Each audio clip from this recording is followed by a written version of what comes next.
agreement back from Lakeland School District yet, so that one we're gonna pull. We're pulling the Lakeland one. Mayfield is still on. We got the okay back from Fell Township, but Mayfield we have to pull it if we don't have the agreement. George told me this morning, so we're waiting for Lakeland to. Oh no, he did. So stand for the pledge, please. At this time, I'd like to introduce Tom Springer. Tom is a Vietnam-era veteran who served with the United States. Wait a second. That has to be over that other side. Cut that for a second. That has to be over there. That's going over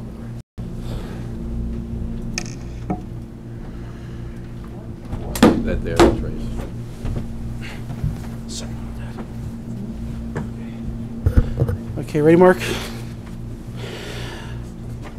Ladies and gentlemen, everyone please stand for the pledge. At this time, I'd like to introduce Thomas Bremer.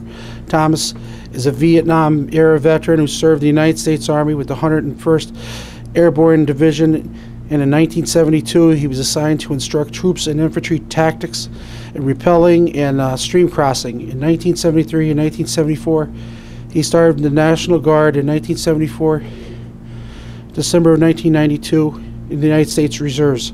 Tom is a recipient of the National Service Defense Medal, Good Conduct Medal, Combat Infantry Medal, Marksman M16, Second Class, Beige Grenade Class, Overseas Service Bar, Vietnam Campaign Medal, Vietnam Service Medal, 2 Campaign Stars, 2 Air Medals, Cold War Victory Commemorative Service Medal, and New York State Decoration of Honor. Thank you for your service, Tom. The floor is yours. Thank you, Mr. O'Malley. Well, first I'd like to say thank you very much to the county commissioners, Jerry, Pat, Lorraine, good friends of mine. With me I got Gary Kravitz, who's also a member of the Dixon City Honor Guard. And I can't thank you people enough for inviting me, and thank everyone here for your support. Thank you all And our if you see a veterans that are veteran, here today thank for 'em. being here. Thank you to all our veterans. Okay, on that, I pledge allegiance to the flag of the United States of America and to the republic for which it stands, one nation, under God, indivisible, with liberty and justice for all. Would everyone please stand for a moment of silence?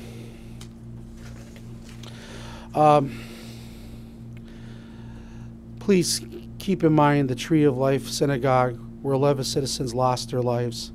Joyce Feinenberg, Richard Gottfried, Rose Mellinger, Jerry Robinowitz, Seal and David Rosenthal, Bernice Simmons, Sylvian Simmons, Daniel Stein, Irving Younger, Melvin Max, and Daniel Stein. And please keep our 4 law enforcement officers that were there to save them and protect them that day that were hurt in the line of duty.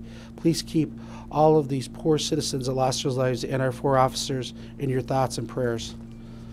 Also, Florence County Sheriff's Office, South Carolina. While investigator Farrah Turner suffered a fatal gunshot wound when she and other investigators from the Florence County Sheriff's Department arrived at a home to interview a suspect and took part in a sexual offense investigation. She was shot and killed on the scene. Excuse me. Also,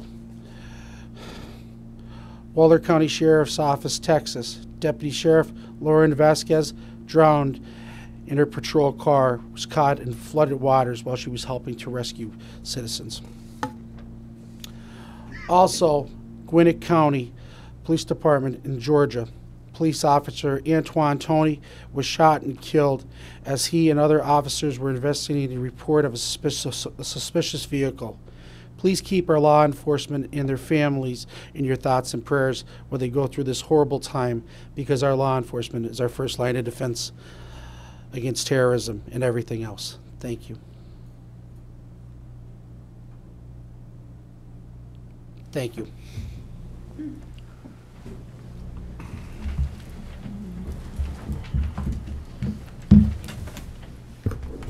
Once again, I'd like to thank the county commissioners and everybody here for your support. And this is Veterans Month. If you see a veteran, thank you.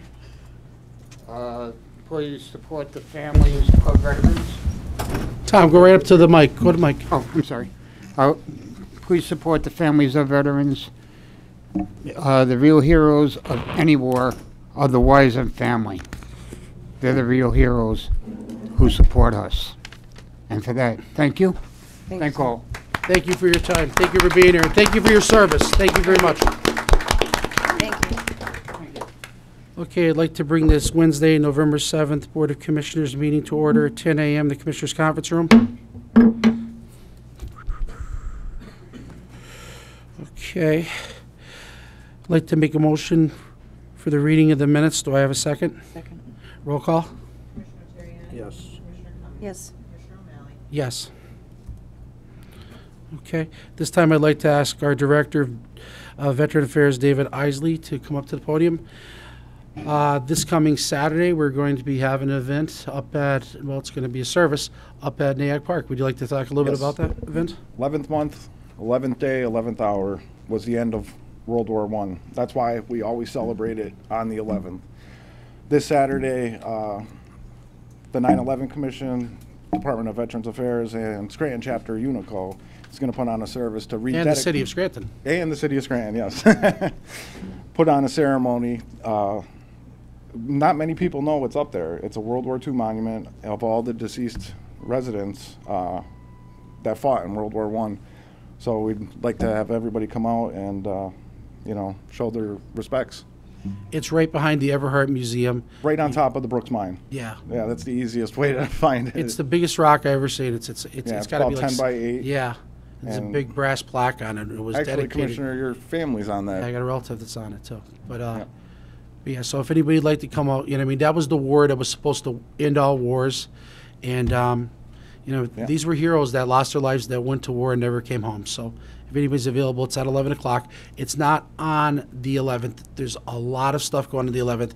And we felt that we wanted to make sure that people would have an opportunity to come out and celebrate these heroes of ours from our community. So if anybody would like to come, it's going to be this coming Saturday, November 10th, 11 a.m., right behind the Everhart Museum. It's going to be about 20-minute, 30-minute service, so it'll be great. Thank you. Thanks, Dave. Thank you for your service. Thank you. Okay. This past Friday, we had our work session. So I was only able to make it downstairs to CIOS for a little while, but for the years before that, I've always made it down for this big day, and I really, really am so proud of all of our people that are down in CYS, because I know you give your heart and soul to this.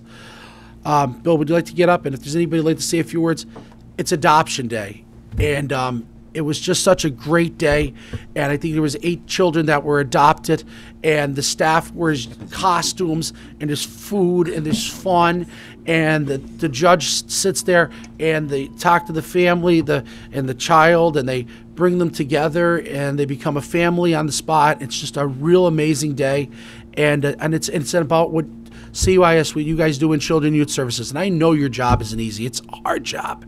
It's a tough job. But you do angels work. And this day, I think, is just such a great day. And it just blows me away whenever I have an opportunity to go down to it. And I know the Board of Commissioners feels the same way, too. But, Bill, you want to talk a little bit about it? I think it's just a great day and just a great job. Sure, Commissioner. I'm going to say very little because I'm going to actually invite the people that did the real work Great. Up here. Okay, I get out just of the said way. yes. Do what you want. And just the amount of dedication that they had. Wearing the Disney costumes, I have a whole new appreciation for Disney as far as how hot those things looked. It was pretty incredible. The kids loved it, but I'm going to let them say a few words. What do we have here? Thank you, Commissioners and the Thank Board you. of Commissioners. Adoption Day is an annual event that takes place in the month of November, where the country honors adoptions, and we were able to finalize and find forever families for 7 children. 7, This year we used a theme of classic Disney. We had people dressed up as Mickey Mouse, Minnie Mouse. Our food is all the same in relationship to Disney. And we try to find characters that may be orphaned or alone. Like last year we did superheroes that don't have parents, and I'm not sure what we're going to do next year, but thank you for recognizing us. No, it's just like, of everything that we do here, like, I was caught up on our agenda work session, but like, if I have time, I make sure I get down there to be there, especially to see the union part. I think it's really, really amazing, and you can feel the love in the air, and it's really cool, and it really It is. it gives you goosebumps. It's emotional, It does. and the judges are very into it also. Yeah. Judge Gibbons wears Mickey ears. Yeah. But no, just fantastic job. And it's not just that one day out of the 365, though, the other 364 too, because you guys are on call and everything else. But thank you for keeping our children safe. But thank you for helping them to have a family and feel that structure and warmth and love and everything else. So You're very welcome. congratulations to all of you. We have a certificate of recognition. The County of Lackawanna Board of Commissioners does hereby recognize the Office of Youth and Family Service for its honor of an organization and presentation of Adoption Day for great works in Lackawanna County, presented Wednesday, November 7th, 2018 by Commissioner O'Malley, Commissioner Terriani, and Commissioner Cummings. Would you like to come forward? I'd like for all of you to come up. All of you.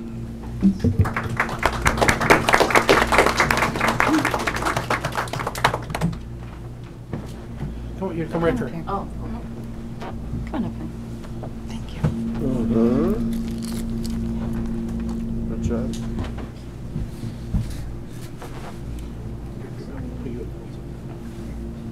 Get behind Don't put the bunny ears. There you go. Okay, we gotta get, Lisa, can you move a little this way so we can see Bill? This That's way. okay. Oh. This way. It's okay. Perfect. Now, here we go. Everybody look at the camera. 1, 2, 3. Take a couple here. Everybody smile. Thank you. Thank you. you. Thank you. Thank you so much. I'm so happy with a great job. Really. Yep, thank Great you, job. Commissioner. Thank you. Thank you. Thank you so much. Thank you. Thanks for your work. Thank you so much. Thanks, Commissioner.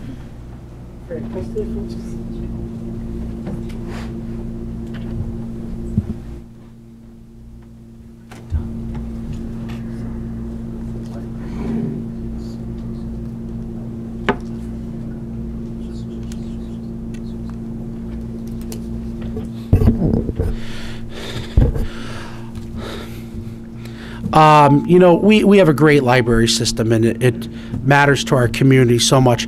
And I had an opportunity to be up in Dalton about 2 weeks ago. They had their book fair, and I got to meet Sue at the event. I said, "So we're going to bring you down to a meeting to come up," because a lot of people don't realize we have a library in Dalton. It's a great library. They had book sales, and they had baked goods, and it was great. And Mary, you should be very proud of the work they do up there. They are a cornerstone of Dalton, and it's such a great community. It reminds me like Mayberry. It's just really nice, and everybody's, fire stations here, and the library's here, and taverns across the street. It's nice, close proximity. But we'd like for you to come up and please talk about the library. I think you guys do great work up there.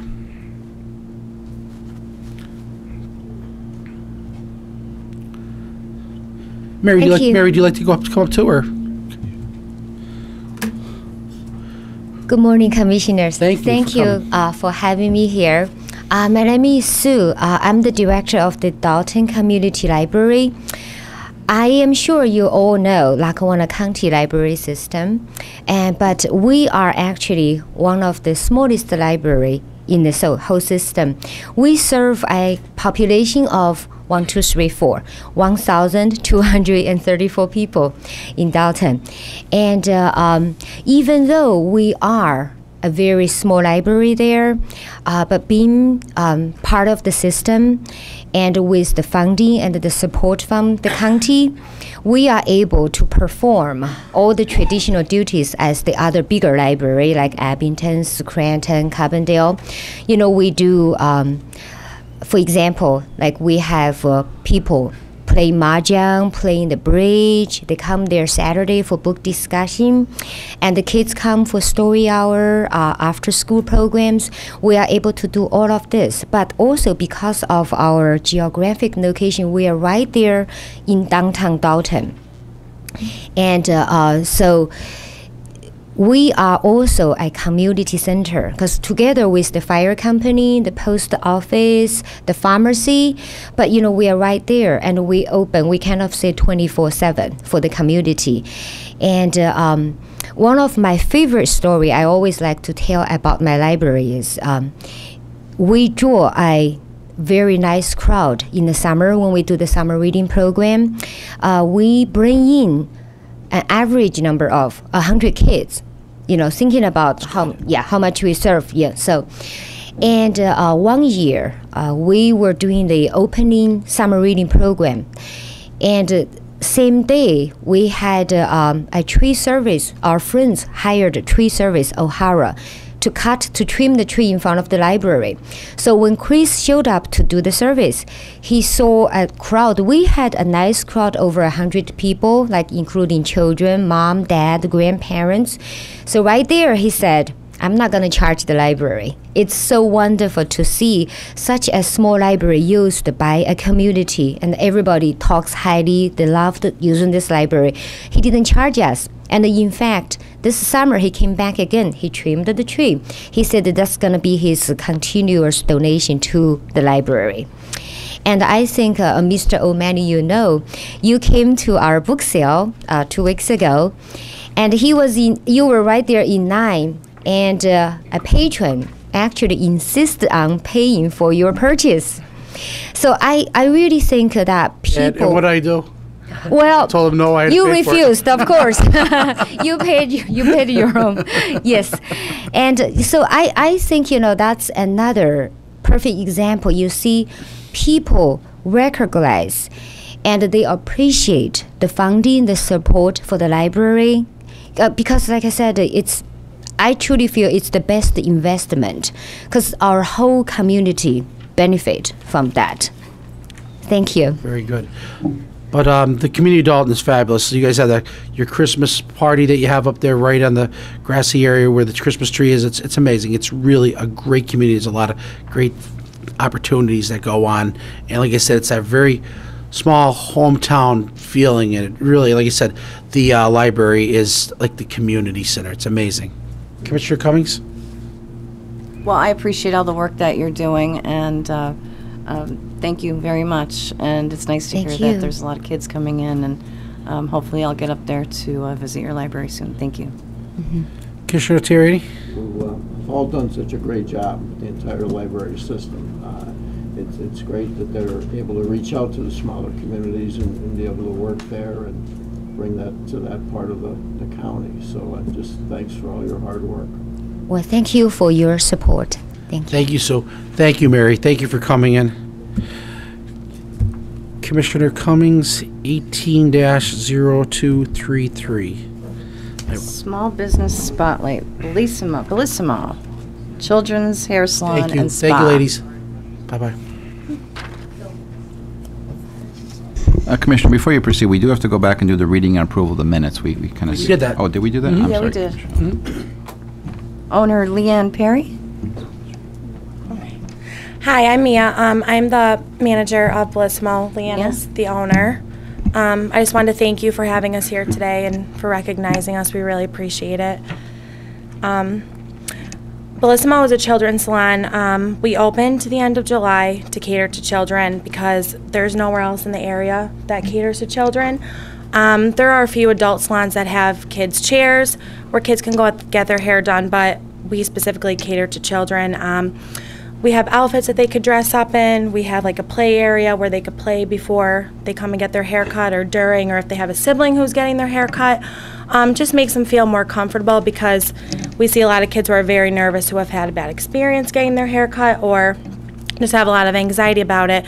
So we try to make them feel as comfortable as possible. So we opened up in Dunmore, and it's in the bottom of Leanne's preschool. She owns a preschool and a daycare right there.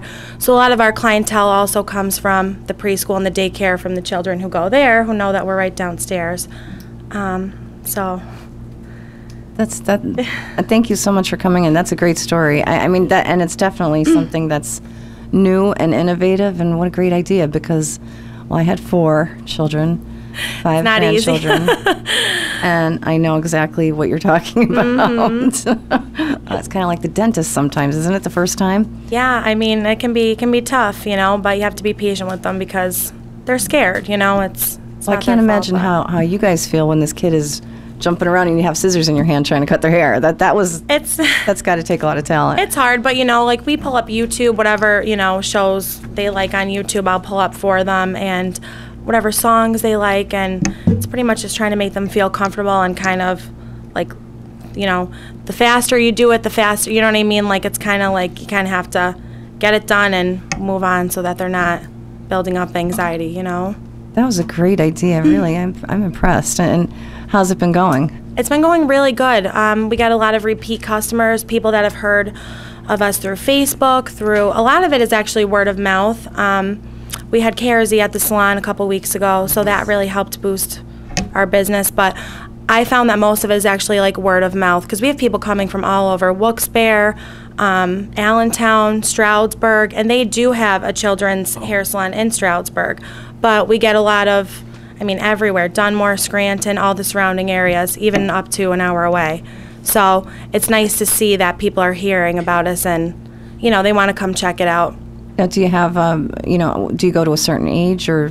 No, we actually do. I also do adults too. I've done up to 70 some years old, anywhere from, their first haircut, which is maybe 8 months old, up to 70. But for the majority, it's mostly children. We also have a spa area that we do for kids too. So we do birthday parties too. So, they call and they schedule an event, and it could be, 10, 12 girls come in for a birthday party and they get their nails done, and it's nice, Commissioner Cummings, Solicitor Brazil went up there. They wouldn't let him in the helicopter. If you can fit, you can sit. That's my motto. We do have an adult chair, though, so that helps. John, they do. Right. That is such a great idea. Well, congratulations, and thank you so much for coming in and Thank you very talking much for about having us. And, continued success. And I'm, more power to you, because I wouldn't be able to do what you do. It's got to be difficult for you. So thank you for taking that on. And thank you very much. How long have you been cutting hair? I've been doing hair for 8 years now.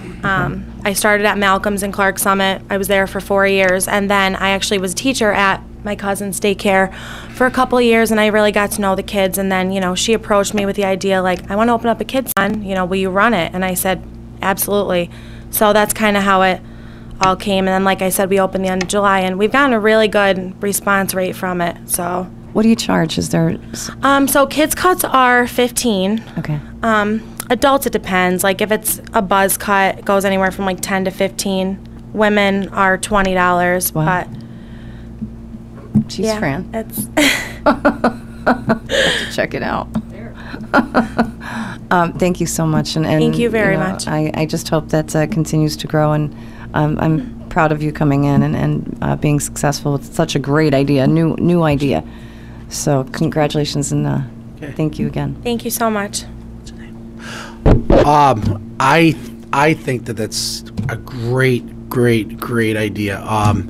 My kids would, oh my God, my Vincent, even to this day, doesn't want to get a haircut until 11. But to have a helicopter and a race car and costumes and, oh my God, and you could watch TV and different cartoons. I remember the old days where you went in and there was the old porcelain armed barber chair, and they would put that leather board across it, and you'd go and sit on that, and they'd cut your hair. Sounds like torture. It was weird. And I remember I went with my father, and he basically said, like, sit still. Oh my God, what's gonna happen to me? The barber's name was it was Alex's Barber Shop in the 2100 block of Washburn Street. I'll never forget it. Oh my gosh. I wasn't real scared, but it was weird because, all of a sudden I'm up there, because before that I think my mom would just cut my hair, and then I'm like 5 years old, and I'm there, and snip, snip, snip, and he put that board up there. I'm like, what the heck is going to happen next year? But no, Alex was a good barber. Is that why you're like you are today? Yeah, Alex cut a little too much hair off my head a little bit. But congratulations. I think it's a great thing, and I think it's very good because the kids won't be shocked from when they they won't be afraid to go to a salon or a barbershop. They walk in, they know that this is a good place to go, and they can go there until they're old enough if they want to go somewhere else, or they just stay there for as long as whatever, Right. But But it is. It's great. And talk about what's your address. What's your address? So the address is 1406 Prospect Street in Dunmore. It's actually in the rear. So you'll see the preschool is in an old church on the right-hand side when you turn onto Prospect. So you just go behind the parking lot, and it's right back there. We're actually getting our parking lot remodeled right now. So we have some construction going on, but that'll just be for the next couple days. But, yeah, so there's a gas station to the left, and if you turn onto Prospect, it's right there on the right. And what's the phone number? The phone number is 570-862-3139. What about your website? So we have a website on Facebook. So if you go to Facebook and you type in Blissimo's Children Hair Salon and Spa, it'll come right up. If you want to make an appointment, we're walk-ins too, but prefer appointments. You can message the Facebook page, or you can call the salon phone. But I mean, I know I personally, I'm on Facebook all the time, so I answer messages way past when we're closed. I open, I'm always checking them. So if somebody wanted to make an appointment, you just go on the Facebook page. But thank you. That matters to, when you're a little kid, it matters to not be scared going into get your first haircut. So it really does. But Commissioner Terriani. Well, it's making haircuts fun for kids. Not an easy thing to do. No. Sure. I don't like to go get haircuts. At least my children didn't. I don't think I remember if I liked them or not, but I'm pretty sure I probably didn't. Probably not. I didn't like them. Scary. But again, it's a great idea. It was a wonderful concept, and good luck, and I'm sure it'll work out. Sounds like it's a great thing to do. Thank you so much. Yep. Thank you. Commissioner Cummings has a certificate for you. Okay. Certificate of recognition. The County of Lackawanna Board of Commissioners does hereby recognize Bellissimo Children's Hair Salon and Spa in honor of achieving the designation of a small business spotlight in Lackawanna County, given the 7th day of November 2018 by Commissioner Patrick O'Malley, Commissioner Jerry Notarianni, and myself. Larry Cummings.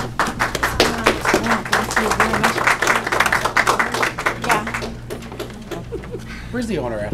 She's hiding. Hiding. Oh, jeez, what did I say?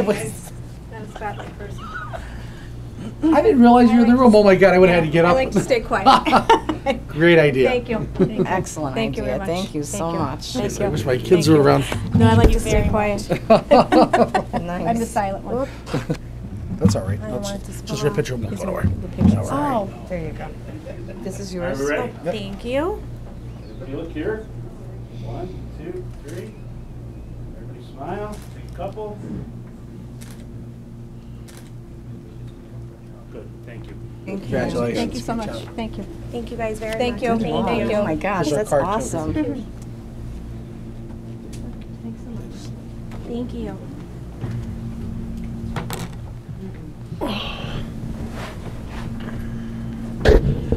That's a great idea. They didn't even have salons when I was a kid to get my hair cut. Now they have all kinds of crazy stuff. All the fun stuff now. They do. All the fun stuff is now. You know? Congratulations. No, Thank it's a you. great idea, great concept. They really Okay. strap you to a chair? So we, what's that? They really strap you to a chair to get your No, hair no, it cut? was a strap. They put a board across the porcelain arms, and he got up on the chair and then sat across the armrests. So like you were Oh, I thought they put it over your arm so you couldn't reach. No, strap it down, jeepers, my God. That's what I thought you were saying. No, I think you got it, John. The porcelain. We had our on the road budget hearings and stuff, and I'll thank all the municipalities later. But I wanted to bring up, we have 2 students here from North Yes. Pocono.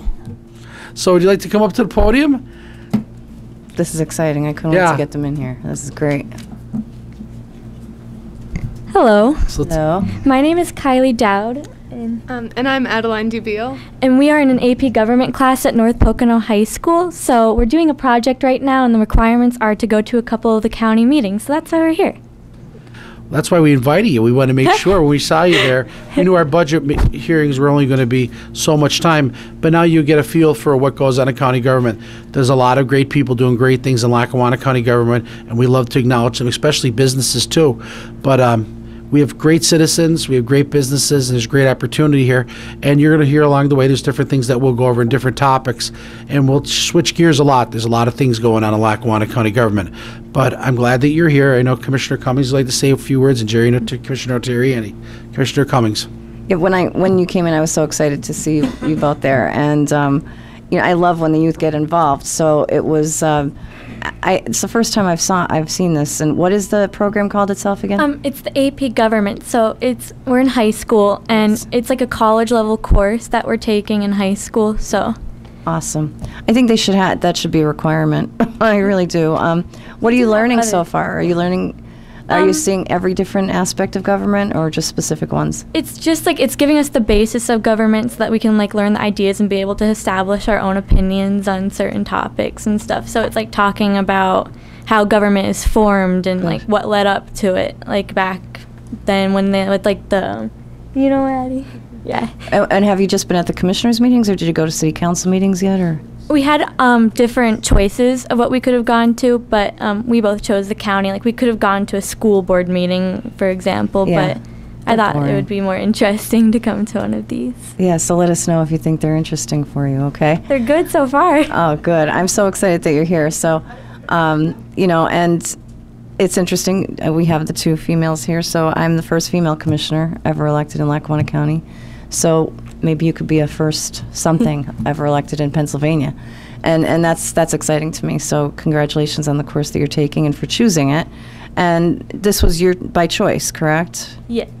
Nice. That's really nice. Good for you. Congratulations, girls. Look forward to seeing you at the rest of our meetings. Thank you. Thank you. Commissioner Terriani? The AP stands for Advanced Placement. Yes, Right. that's correct. So you have to be exceptional students. Yes. Yes, okay. If I talk about myself, yeah. It is a great thing, and it is necessary. I was a Democratic city and county chairman, and it was getting more and more difficult to get good, well-educated people involved to run. So we need young people like yourselves to continue to stay interested and to work at it, and to understand that there are a lot of good things that you can do.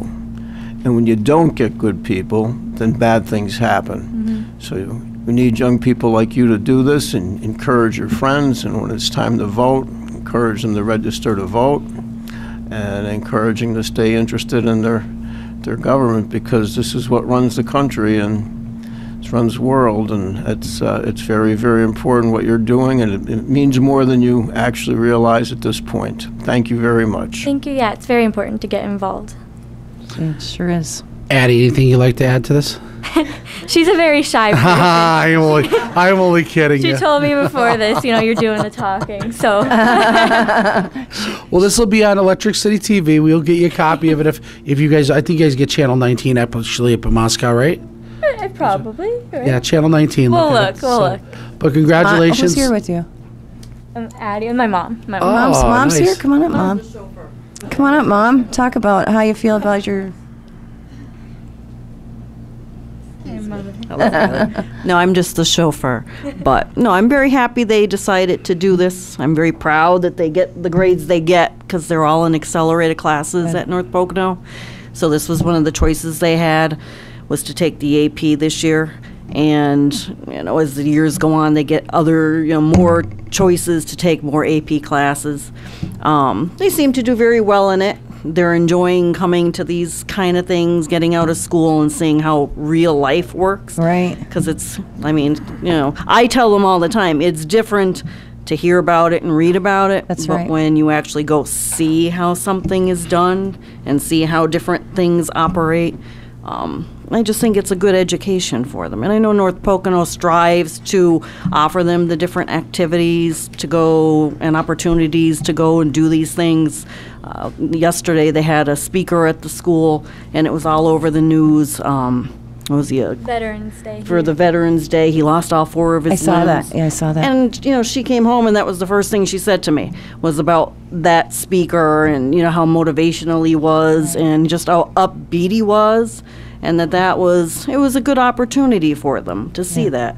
I told him, he could have been just down in the dumps about what happened to him, but instead he's out there and he's talking to high school students and telling them, you think something is bad now, look what happened to me, but I'm not going to let it get me down. Yeah. So, I'm just proud of them.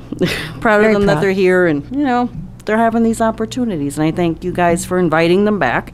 Yes. They were very excited. They went right home and, sent an email to their AP government teacher, and he in turn forwarded it on to the principal. So we just found out yesterday that they were going to be excused for the couple of hours to come down. Very nice. Thank you so much for giving them the opportunity. Yeah, and like I said, I hope to see them here more in the future, and different faces after they're done with the program. So, and hopefully maybe other schools will get. I don't know if other schools do this, and we just haven't seen the kids come through.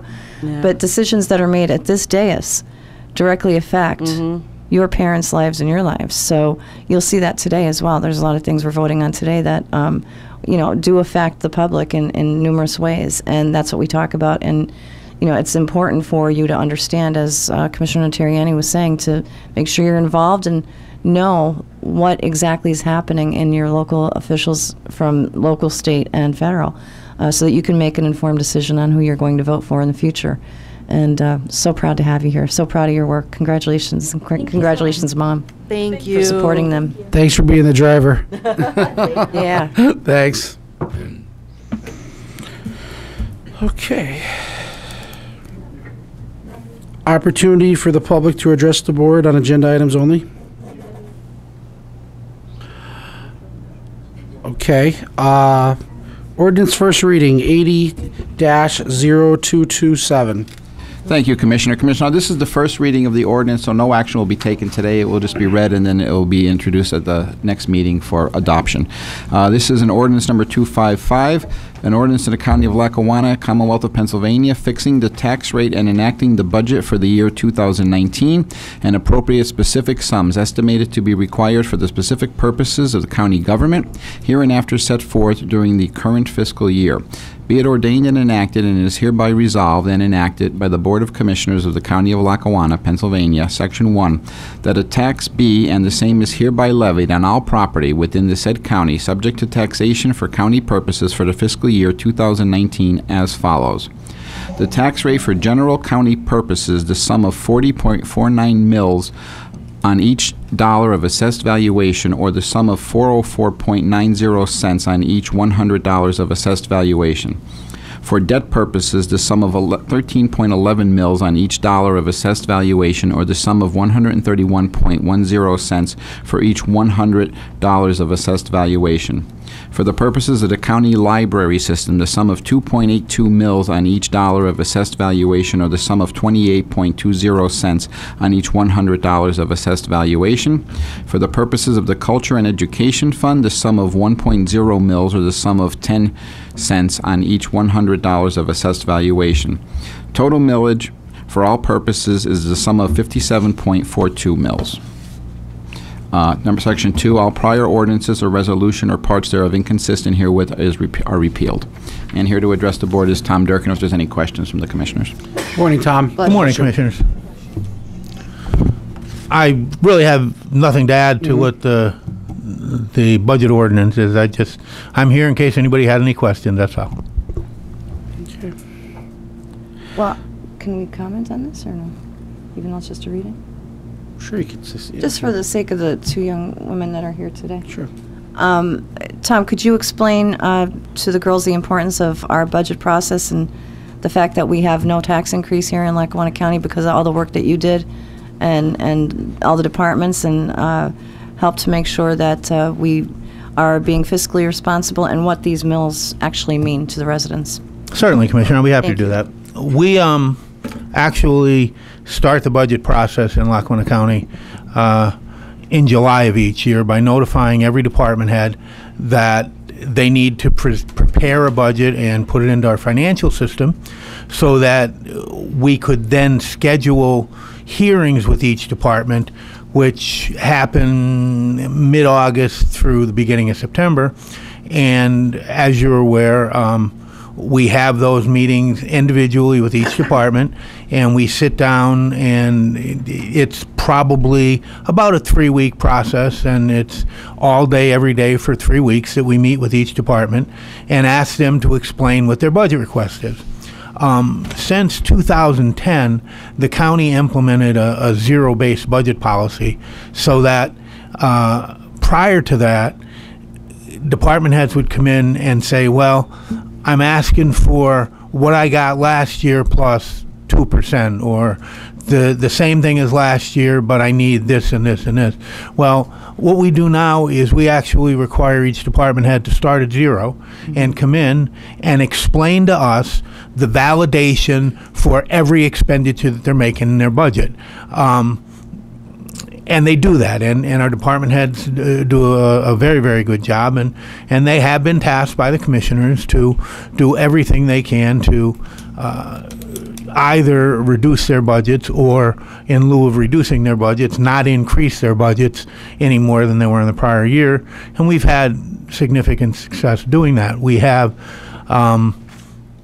not increased taxes. We were able to prepare a budget that has the budget deficit in the final budget is about almost $2.7 million. But because we've done a good job, run the county, and we're fiscally responsible and have been fiscally responsible, we have a surplus so that we're able to utilize some of that surplus to offset the anticipated deficit, the operating deficit with the that we anticipate for 2019, and so we can utilize that surplus instead of increasing taxes, so that the taxpayers will not have to fund that that deficit that we anticipate having in 2019.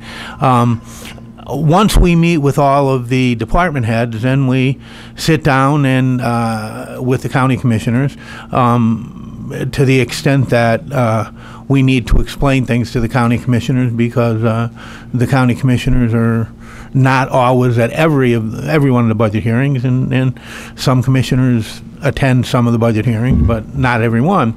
So then we sit down and we hammer out the budget, and we have lots of questions and lots of requests from department heads for the commissioners to decide whether or not we're going to accommodate what the requests are for funding individual budgets in each of the county departments. Once we do that, on October 15th, we're required to present a tentative budget, a balanced tentative budget, and we do that every year on October 15th. This year we presented a budget that had a $2,050,000 deficit at the time, and as I said, it's required to be a balanced budget. It's balanced by the fact that we have an accumulated surplus so that we're able to offset the deficit.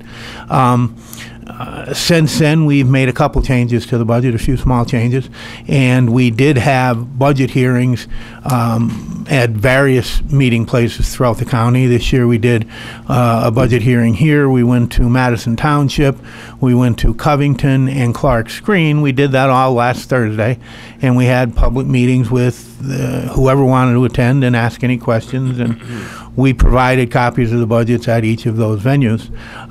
We have copies of the budgets that we brought here. There's about 10 copies there, and if somebody from the public would like one, they're willing to or welcome to come up and take a copy either now or after the meeting. That's what they're there for. But again, as I said, after we had the budget hearings, we again sat with the commissioners and came up with a couple small changes to the budget. Notably, we included a $500,000 contribution in 2019 for the county pension plan, which hadn't been in the budget prior to that. But then that brings us to today, where we read an ordinance that is essentially approving the budget, but the ordinance doesn't specifically mention the budget itself. What the ordinance does, it approves the millage for next year and the mix of the millage to fund the various county departments that need to be funded by the budget. So this is the first reading, as Chief of Staff said when he read it, and there is no action needed to be taken today. But 2 weeks, well, not quite 2 weeks from now, on November 20th, I think, we're going to have another meeting. We'll have a second reading of the budget ordinance, at which time the commissioners will 21st. vote to either approve or not approve the county budget. That's Thank you pretty so much. concise, brief summary of our budget process. Great. Thank you, Tom. And it's just that it doesn't just happen overnight. It's a process all year long, and it's constantly looking at numbers and different programs that are currently being offered through the county, and areas that the three commissioners decide whether they want to support them or not. And, that's what we campaign on when we campaign. So this is what we're looking for when we campaign, and, we have to either stand by that and do that when we get elected, or we don't, and that's where you get the opportunity to say they did or they didn't and vote us in or out. For instance, one of the things that we did talk about in our campaigns was consolidation of government, and we did that. Well, 2 of us were campaigning on that. 2 of us did that, and it takes 2 votes of 3 to get things passed or not. And you'll see 2 votes pass some items today, and some will pass with all 3 votes. That's where county government works for you and for the ideas that they talk about when they're running for office to begin with. Thank you. Thanks, Tom. Thank you, Commissioner. And again, anybody who has any questions, I'm here pretty much every day, and I get here in the morning and I leave in the afternoon, so anybody can call me and ask if they have questions. Actually, at the budget hearing that we had here, a woman who was in the audience today had a bunch of questions on some of the employee benefits and things that we present in the budget, and she spent a considerable amount of time questioning me, and I think I answered most of her questions satisfactorily, and I told her that she could be at any time be welcome to call me or call, make an appointment, come in and see me, and I'll extend that same invitation to everybody. I mean, I'm here anytime anybody has a question. I'm happy to either sit and talk to them or talk on the phone with anybody about what's in our budget. We think it's a good budget. We think that everything that's in there is defensible, and I'll be happy to talk to anybody about it. Thank you, Commissioner. Thank you for all your work, Tom. Thank you very much. Commissioner Terriani? Tom, one of the changes you talked about was the, Tom? So one of the changes that we talked about, besides funding the pension fund, was a energy savings program. Was that one of the other changes? Well, actually, Commissioner, that is one of the things that we talked It doesn't about. affect this budget. But that's right. It had a 0 impact on the budget. And we because- actually had the individual come in on Friday to talk all about it, actually. That is right. So- But it's budget neutral. It doesn't create any additional revenue or any additional expenditures in the 19 budget. So it didn't change the bottom line of the budget. But there was an error that you caught that was one, and that's the thing, we had that vote based on approval of our CFO and solicitor. And you read through it and you found something that needed to be fixed, and we appreciate that so much, more than you know. I appreciate that. Thank you. You still don't believe we should borrow that money, though? You said There's that- no borrowing. It's not borrowing. It's not borrowing, and we actually had the individual come in on Friday to speak to all 3 of us for that. But, I mean, that's what we set that up for. And, this is an opportunity for us to have extra money in our general fund. And when we have an opportunity to do that through savings, we're going to do that. That's right. If necessary. And that's why we brought in that individual to speak to everybody about it. Tom, thank you.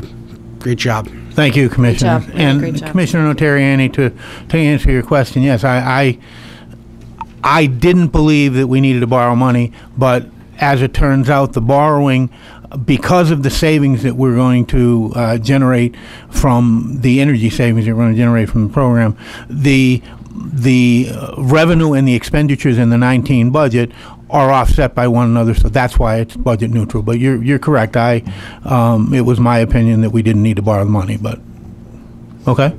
And thank you, Commissioner, for the kind words. I appreciate that. No, I appreciate your work. Thanks, Tom. Okay. Commissioner, before you proceed, under resolutions, resolution number 18-225, we're removing from the agenda.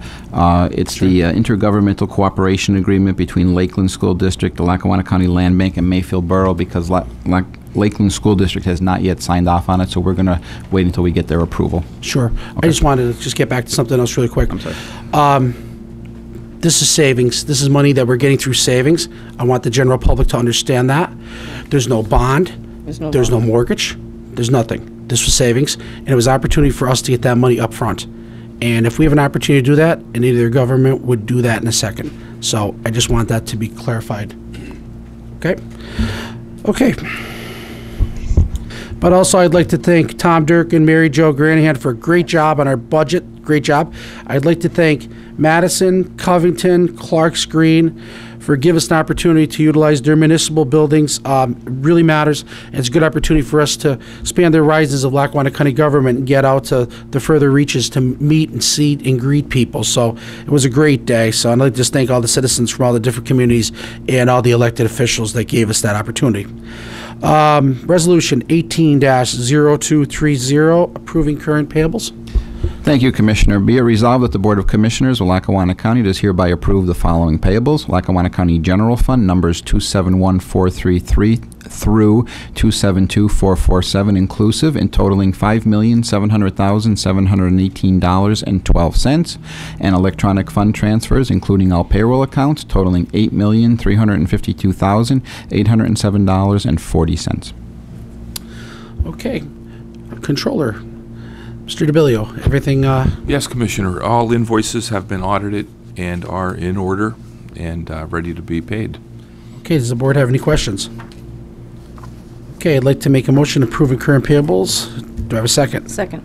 Roll call. Terriani? Yes. Commissioner Cummings? Yes. Commissioner O'Malley? Yes. 18-0222.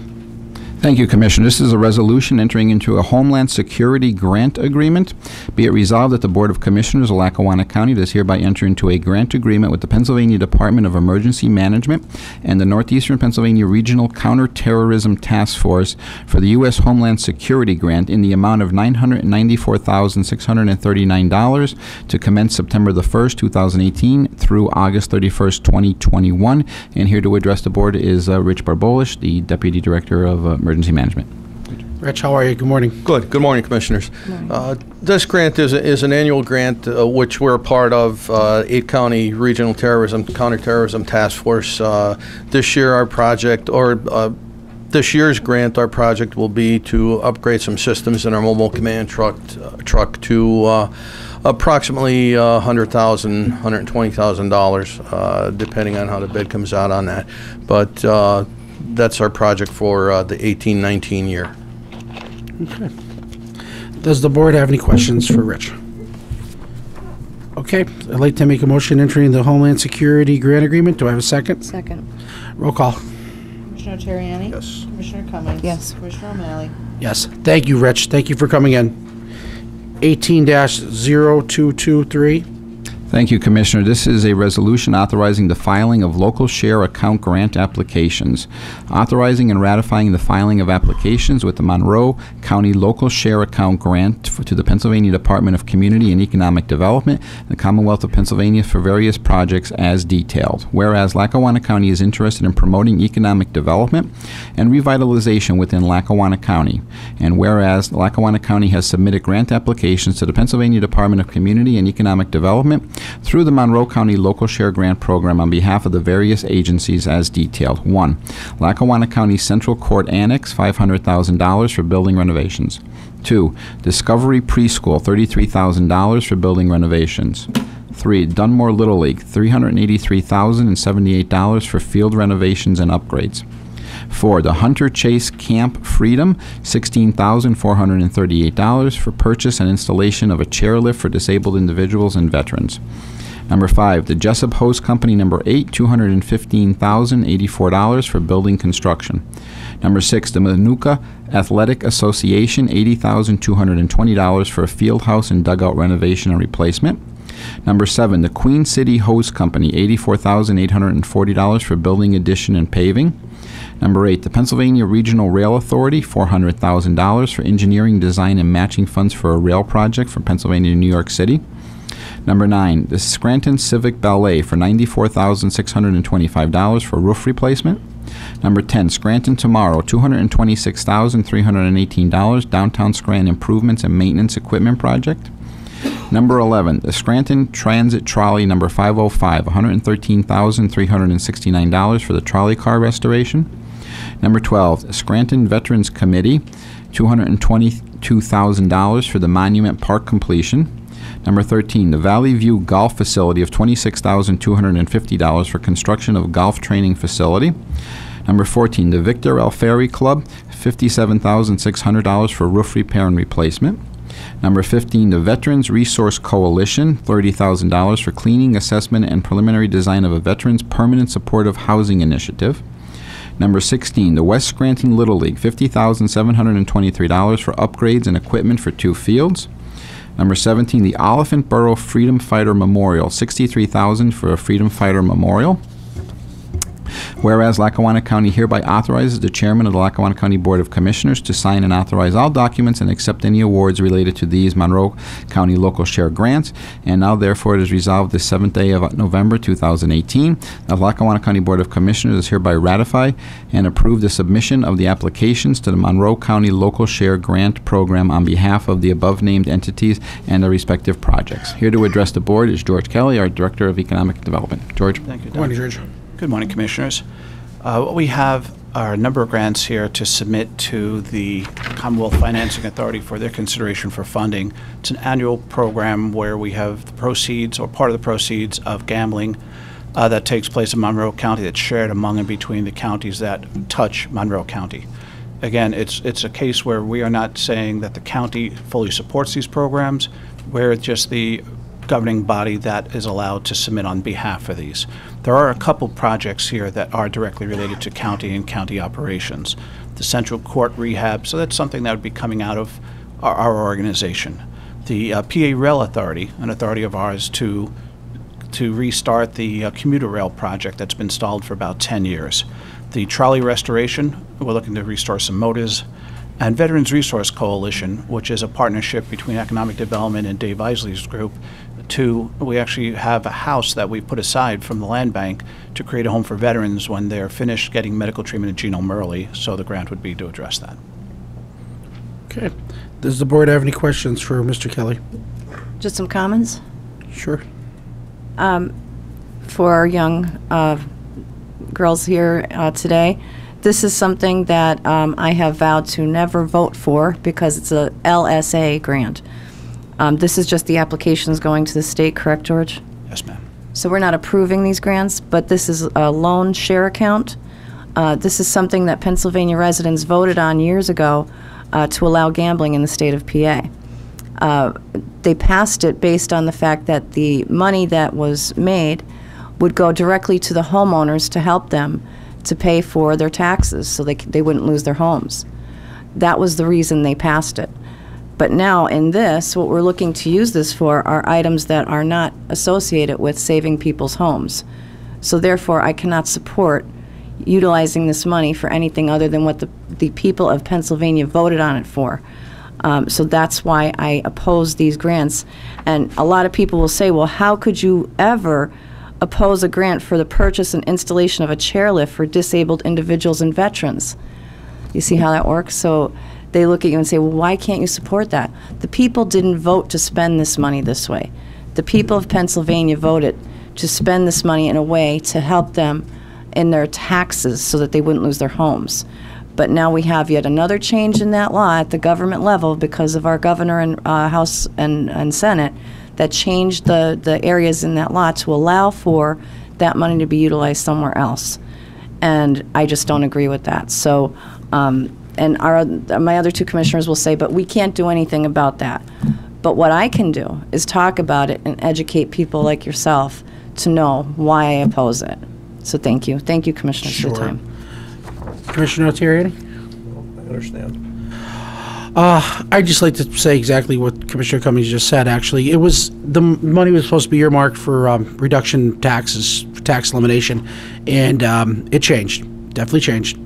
But our situation is this. We have a lot of great projects, and we have a lot of great projects inside Lackawanna County government. And if there's money available and we have an opportunity to get to it, we're going to fight really hard to do that. So, and it's a conduit for these other organizations. Like I said, they're not all ours. There's only 3 of them on there that are actually for Lackawanna County government, but other entities are allowed to actually, you know, be involved and come forward, but they have to go through Lackawanna County government because we are the conduit to it. But like I said, if it's not going to be used for tax relief and it's available and we can use it for something good, then we're going to use it for something good. So, I do have a question for George, though. Is there other areas where we can be utilizing state grants for some of these projects? There's a number of funding sources from the state as well as federal grants and foundation grants. And it's always a challenge for a lot of these organizations to explore every opportunity. So there would be some opportunity for some of these projects. Are they aware of those areas? We work closely with them. We have a full-time grant writer that usually will work with these groups. That's what I'm asking. We have eCivis software where she'll do searches to try to look for alternative funds. Because even though there's a number here that's being submitted, only a portion of these will be funded. And Correct. usually it's only a part of it. So we do work to help improve quality of life any way we can. I would like to sit with her to see what other options she gave to all of these applicants. That would be good. And if, if there wasn't any, to see if there are. We paid, what, $50-some thousand for a grant program to find grants, plus we're paying a salary of someone to write grants of whatever her salary is. Let me tell you something right now. She has paid for herself incredibly. This last grant for $750-some thousand federal grant, this individual worked tirelessly for hours on that. Yeah, Commissioner. she I'm did just saying, we pay a great lot job. of money Sure. for No, this, so I we think should we be able re- to yeah. find other grant sources other than utilizing LSA That would funding. be a great That's use my of funds. question. We have a little over 65% of our salary, I think it's even more, is being fully reimbursed by administration on these grants and delivery. So it's not a total burden on the taxpayers of the general fund of Lackawanna County. Also, as Commissioner O'Malley has indicated, there's been several competitive grants that she applied for and obtained, which basically offsets the expense of my department against the entire department against. I'm not questioning that, George. I'm just looking for other grant sources for these applicants so they don't have to utilize the LSA money. That's all I'm looking for. I'm going to tell you the truth. I'm going to tell you right now that she absolutely, if there's a source out there, this individual is looking for it. But actually, absolutely ask her about it. But Yeah, I she wanna is, see, yeah. and her hobby on the side, and that has nothing to do with county government, is helping other people to try to find grants to help them with their project. That's what she does. That's her hobby. It's amazing. But okay. I'd like to make a motion authorizing the filing of local shares account grants application. Do I have a second? Second. Roll call. Yes. No. Yes. Thank you, George. Okay. 18-0224. Thank you, Commissioner. This is a resolution entering into an intergovernmental cooperation agreement with Carbondale Area School District, Lackawanna County Land Bank, and Fell Township. Entering into an intergovernmental cooperation agreements and memorandums of understanding between the County of Lackawanna, the Carbondale Area School District, the Lackawanna County Land Bank, and Fell Township, as well as any and all municipalities within the Carbondale Area School District that elect to join the Lackawanna County Land Bank. Whereas on June 17, 2015, Lackawanna County Commissioners adopted Ordinance 239, establishing and creating the Lackawanna County Land Bank. And whereas the Intergovernmental Cooperation Agreement and Memorandum of Understanding formalizes the discussions and negotiations of the parties with respects to the rights, duties, and obligations of all parties. And whereas the County of Lackawanna, the Carbondale Area School District, and Fell Township wish to further the goals of the Lackawanna County Land Bank by returning vacant, tax delinquent, and abandoned property to productive use. And whereas the Lackawanna County Commissioners finds the county should enter into an intergovernmental cooperation agreement with the Carbondale Area School District, Fell Township, as well as any and all municipalities within the Carbondale Area School District that elect to join the land bank now or in the future. Now therefore be it resolved that the Lackawanna County Commissioners do hereby approve the intergovernmental cooperation agreements and memorandums of understanding by and between the Lackawanna County Land Bank, the County of Lackawanna, the Carbondale Area School District, Fell Township, and any and all municipalities within the Carbondale Area School District that elect to join the land bank, and authorizes the chairman to execute all documents related to said agreements. Here to discuss this is George Kelly, again, our Director of Economic Development. George. Thank you, Don. This is a agreement to enter into to work with the taxing bodies, the three taxing bodies of the county, municipality, and school, for Fell Township and the school district to join our land bank. As a county, we have to agree as a taxing body to participate in this agreement. So this is the next to last step of having them officially join the land bank. On Friday's land bank board meeting, if this is approved today, we'll have the land bank authorize it.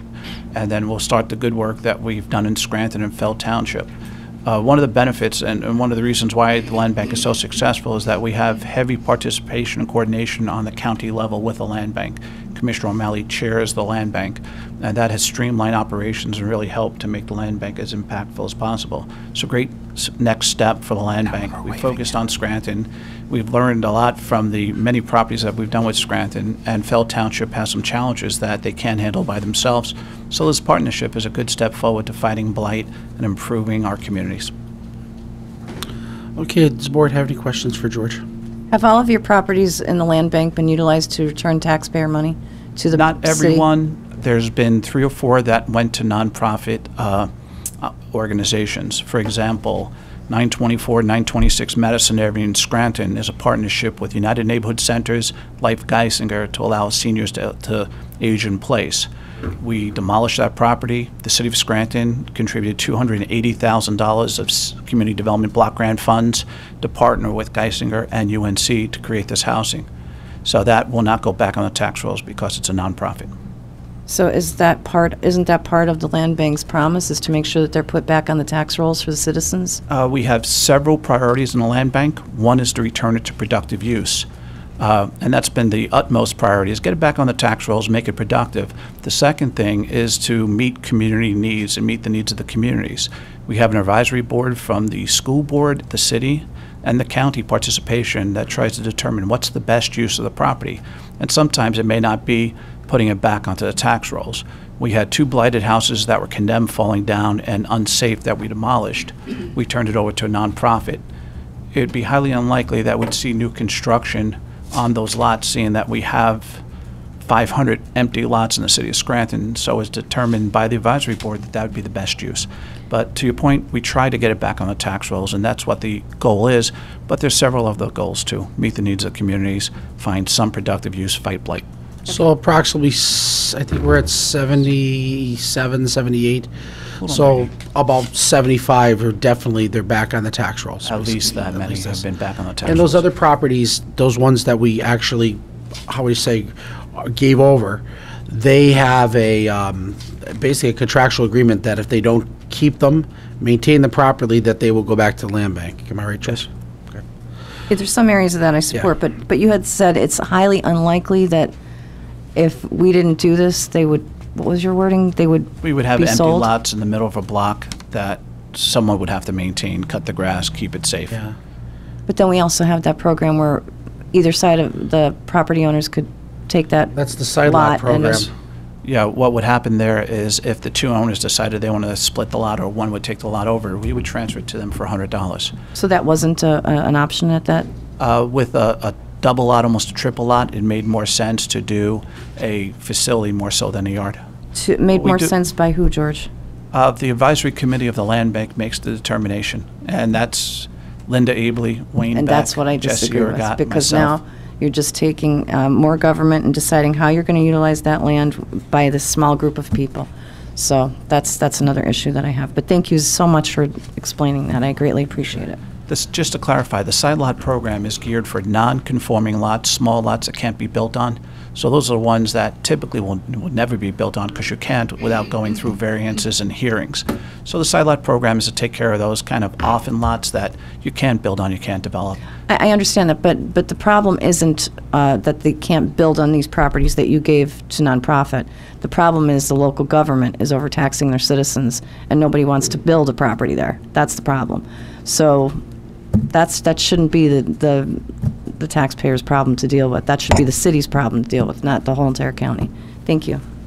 Commissioner Terry? No, I approve. I agree with the land bank. I brought it up in the I know you do. campaign, and do. it eliminates blight. I think it's important. There's all kinds of other benefits to the land bank, and I'm very much in favor of it. Ladies and gentlemen, I want to just clarify this. This has been talked about, probably since 2012, 13, whatever. It's been around for a long time. The city had the opportunity to actually have the land bank, but it was unaffordable and then unattainable for them. The county stepped up to the plate. Our former Board of Commissioners, actually not complete former board, but our Board of Commissioners in the past that I was part of did Voted on not it. agree to actually do this.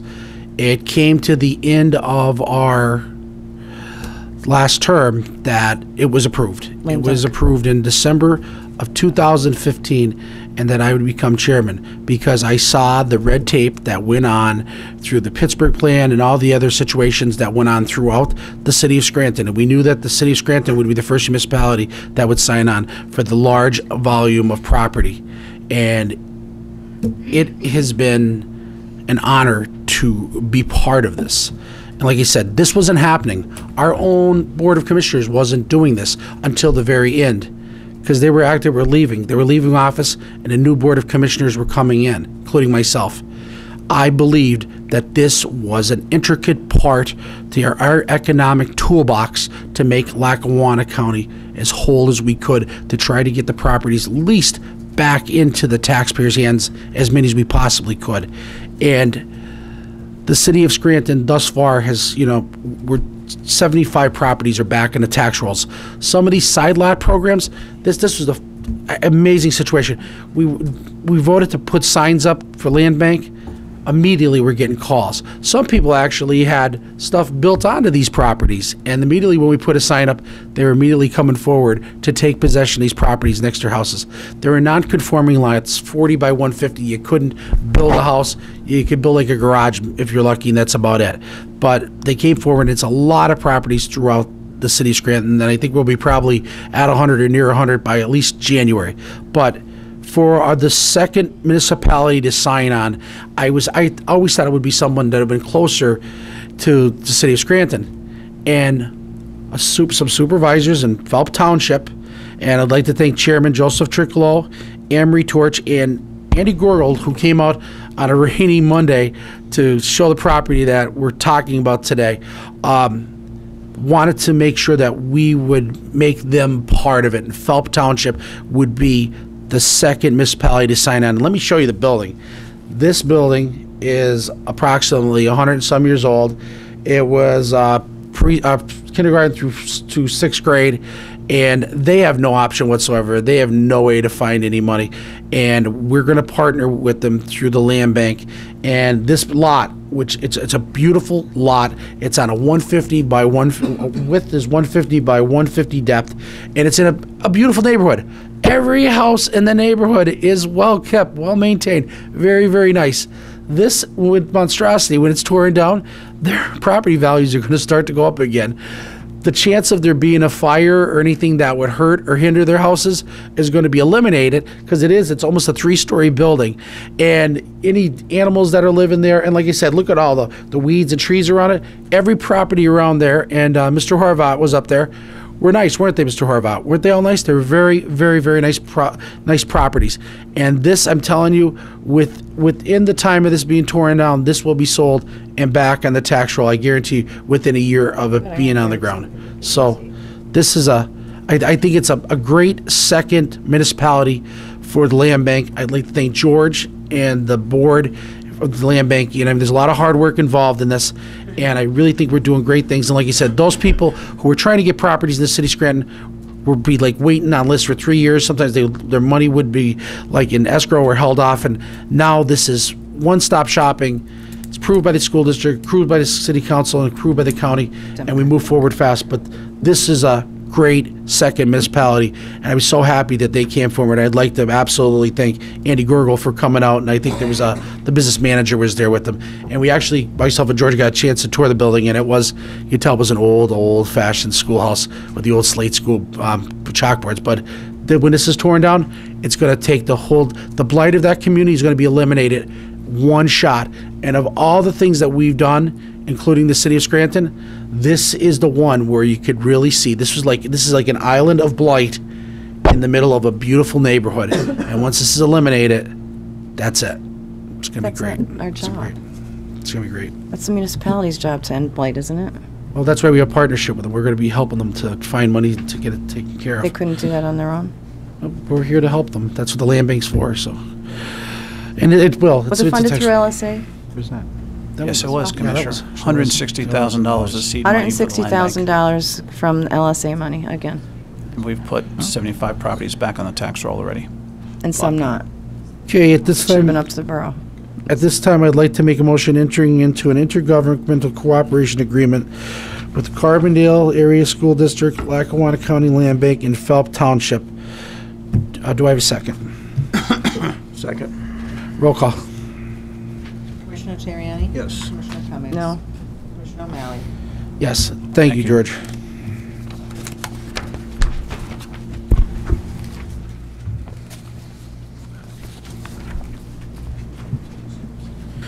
(18-0226). Thank you, Commissioner. This is a resolution approving an arts and culture grant. Be it resolved that the Board of Commissioners of Lackawanna County does hereby award the arts and culture mini grant to the following community organization: West Abington Township, $500 for a painting class for the Abington Senior Center. Here to address the board is Maureen McWigan, our Director of Arts and Culture. Maureen? Morning, Commissioners. Morning, This is our ongoing rolling grant program, which means it's a way to get money throughout the county for some community projects. So it's on a rolling basis. They can apply up till the end of the year for $500 for a community project. West Abington has chosen to re-grant their funding to the Abington Senior Center for a painting class with Mary Lou Chaburka in November. Okay, does the board have any questions for Maureen? Okay, I'd like to make a motion approving the arts and culture grant. Do I have a second? Second. Roll call. Yes. Yes. Yes. Donnie? Thank you. Donnie? 18-0228. Skip over on No, that's the one we scratched because we didn't have Lakeland's that? approval. Okay, so I can do that. Yeah, it was dead. Sorry, Commissioner. That's fine. Okay. This is a resolution accepting the proposal from Nassar Real Estate and Appraisals. Be it resolved that the Board of Commissioners of Lackawanna County does hereby accept the proposal from Nassar Real Estate and Appraisals, Inc. for the purpose of estimating values on properties the county owns. And here to address the board is Tim Bethel from Nassar. Tim? Hi, Morning, Tim. Commissioners. The purpose of my meeting with you today is to follow through on the presentation that we made at your earlier work session concerning the empty, vacant pieces of land, Yes. miscellaneous pieces of land that the county owns. We feel would be a great asset to the county to disperse of these properties. Number one, the income from the sale would be great. Number two, as Mr. Keller has explained, getting any of these properties back onto the tax rolls is going to be a benefit to the county. And number three, the liability that's incurred by the county as being the landowner. So what we would like to propose is that you would give us permission to do an appraisal on these lands and then list them for sale. Does the board have any questions? Okay, I'd like to make a motion accepting the proposal from Nassar Real Estate and Appraisal. Do I have a second? Second. Roll call. Commissioner Terriani? Yes. Commissioner Cummings? Yes. Commissioner O'Malley? Yes. Thank you for coming in. This Thank you very much. Thank you. Get the for sale signs ready.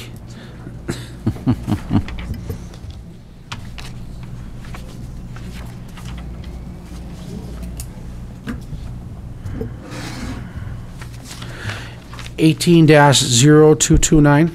Thank you, Commissioner. This is a resolution entering into an agreement with the University of Pittsburgh. Be it resolved that the Board of Commissioners of Lackawanna County does hereby approve an agreement between the University of Pittsburgh and its Child Welfare Education for Leadership program and the Department of Human Services Office of Youth and Family Services for student Nicole Hanisch. And here to address the board on this is Bill Browning, our Director of Human Services. Bill? Morning, Commissioners. This is, again, the continuing successful program to have our caseworkers attend a program that will confer a Master's of Social Work upon their completion. They then will give us 2 years upon completion after that, in addition to the time it takes them to gain that. It's no cost to the county, and it does help us with retention, and also it educates our workforce. Okay, does the board have any questions for Mr. Browning? Okay, I'd like to make a motion entering into an agreement with the University of Pittsburgh. Do I have a second? Second. Roll call. Commissioner Terriani? Yes. Commissioner Cummings? Yes. Commissioner O'Malley? Yes.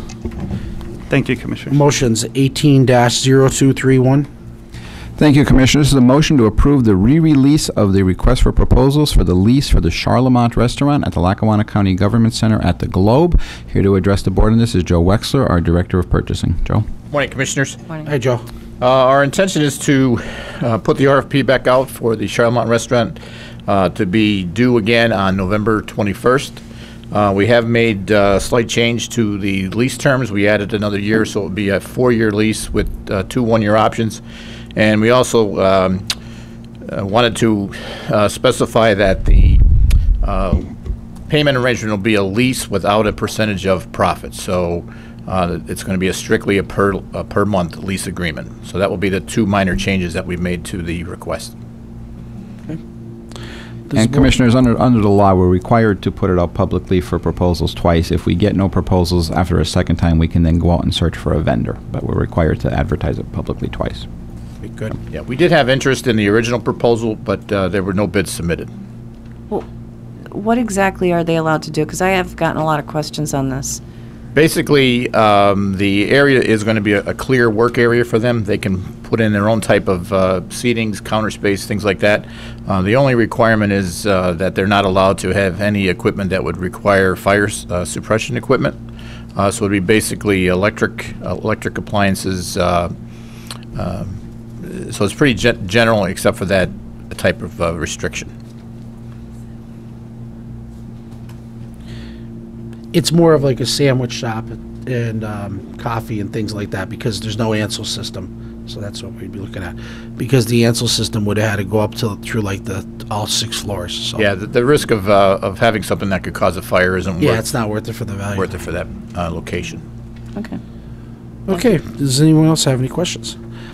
Okay, I'd like to make a motion to approve the release of the RFP and lease of the Charlemont Restaurant at the Lackawanna County Government Center at the Globe.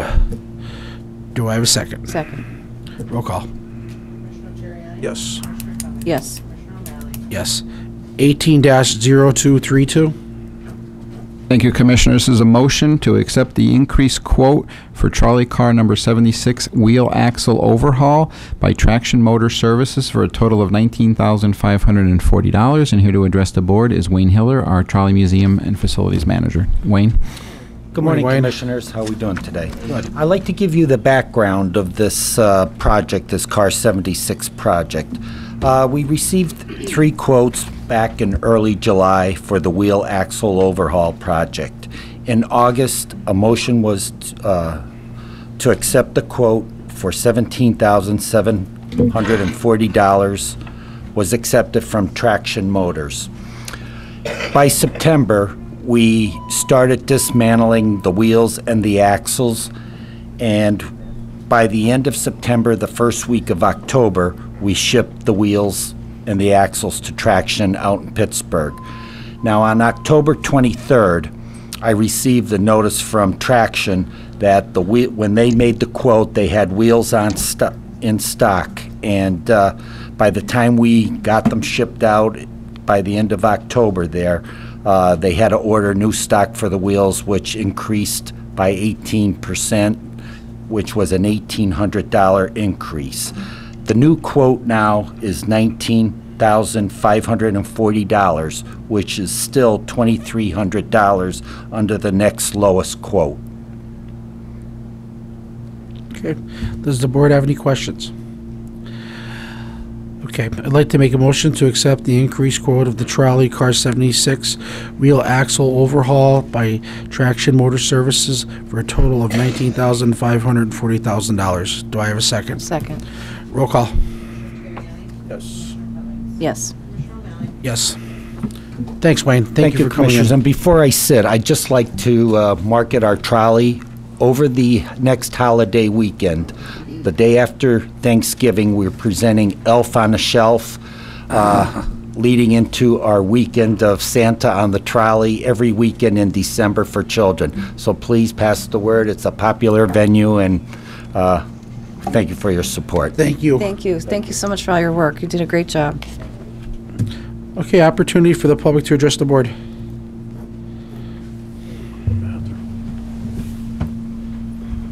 I didn't know Joan was here.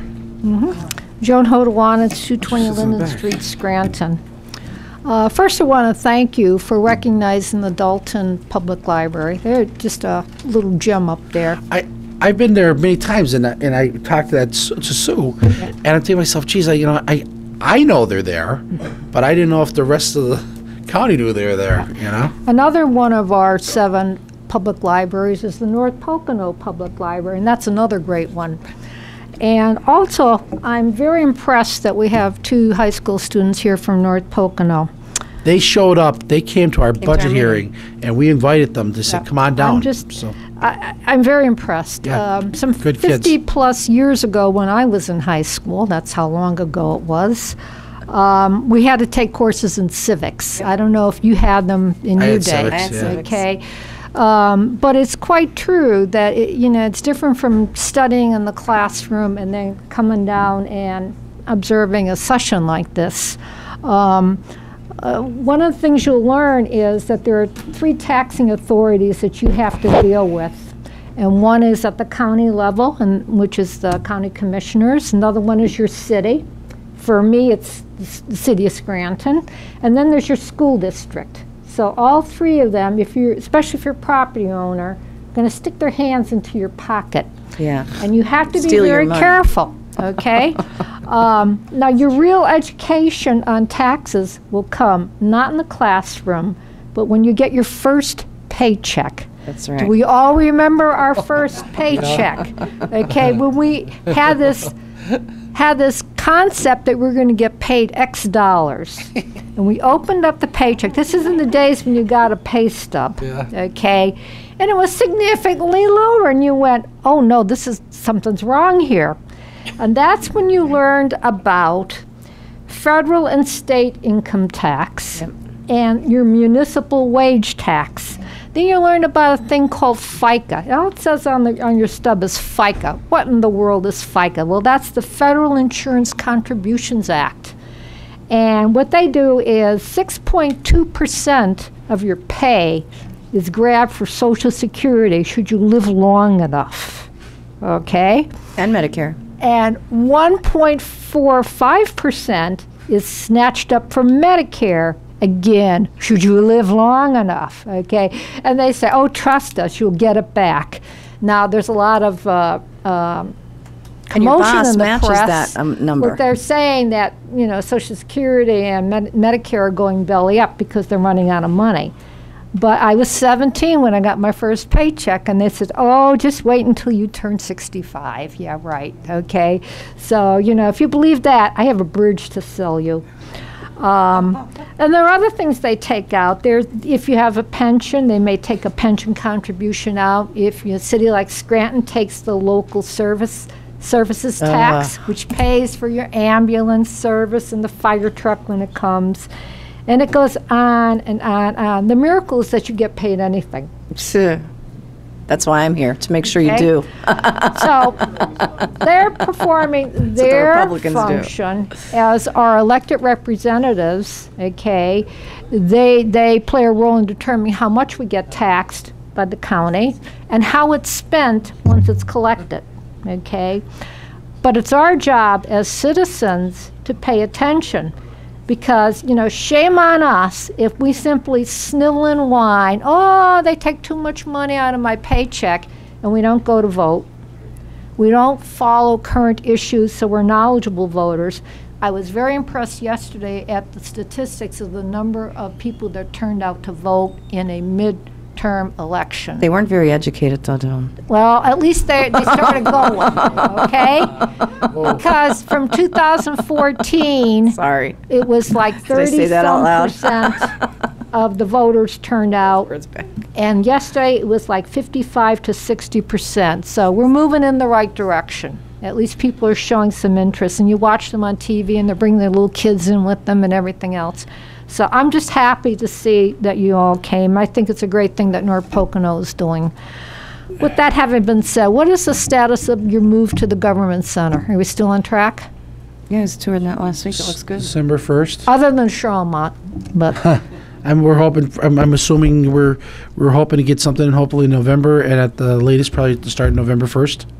November 1st? This is That's November 7th. I mean December 1st. Sorry, December 1st. Sorry I about was that. going to say 2019, Yeah, right? geez, December 1st. time warped. That's good, because that'll allow us to get a lot of consolidation. The budget meetings, did that constitute your next out of Scranton meeting, or is No. there another one? There's another one. December, Yeah, the but- first meeting in December, we're going to be in Scott Township at Okay. the Conservation District. Okay. I hope that gets publicized in the press. Good. And what is the current total for our legal fees with regard to the investigation in the prison? It's the same as it was last time, right? No change? What do we There have was no anything- change this time. Okay. In case you wonder what I'm asking about, I've been retired almost 20 years, and I came back to Scranton. And ever since I retired, and year after year, the scandal after scandal at the Lackawanna County Prison, okay? And the latest one involved a lawsuit by some of the inmates, and the county didn't want to investigate them themselves, which is appropriate. So they referred it to the state, and the state came in and served a subpoena and sucked up every email that God had ever written. That's right. Okay, is that Did a not way need- of putting it? Didn't even need to do that. So Yep. the county had to hire an outside law firm to review all those emails and to make sure that the state only got what was relevant to their investigation and not everything else, which was none of their business. Unfortunately, this is an expensive proposition. What is the current figure? It's like 600 and some. $627,000. this is Yeah. $627,000 that did not get budgeted. So what happens is that stuff gets sucked up into the rest of the budget, and so they have to cut here and cut there, and it's not necessarily over with. So it's one of the things as a taxpayer you need to pay attention, which is another reason why we should not tolerate any more scandals at the prison, you know, but that's neither here nor We there. should re-elect an AG. So we're not done though, are we? No. So it could go higher, but that's, so when you get your first, are you working part-time jobs? You seen your first paycheck? Yeah. Welcome to the real world. That's all I have to say. Could also look at when that AG is up for re-election. When? 2 years? Hi, Missy Welshko-Williams from Addison Township, North Pocono. Home of 61% voter turnout yesterday. Biggest complaint I heard at the polls wasn't the choice of candidates or the weather. It was, where's my sticker? Me too. That's what we heard all day when we were at the We heard Board of Luzerne County Elections. provide them. We didn't. Yes. We had no idea. Yeah, You know what I mean? everybody's looking. They want Gifts or If we something knew, if like we that. knew, like, that people come out every time, we'd provide stickers all the time. Yeah, and I know even our judge of elections said she inquired with the county. She didn't specify with whom, and was told we can't do that in the county. And she was willing to shell out her own money to Yeah, they give actually, folks some of them were stickers. buying them actually and Yeah. putting them out themselves. But 'Cause we'll our talk to judge Mary. of elections grew up where everybody goes and puts their I voted stickers on Susan B. Anthony's grave.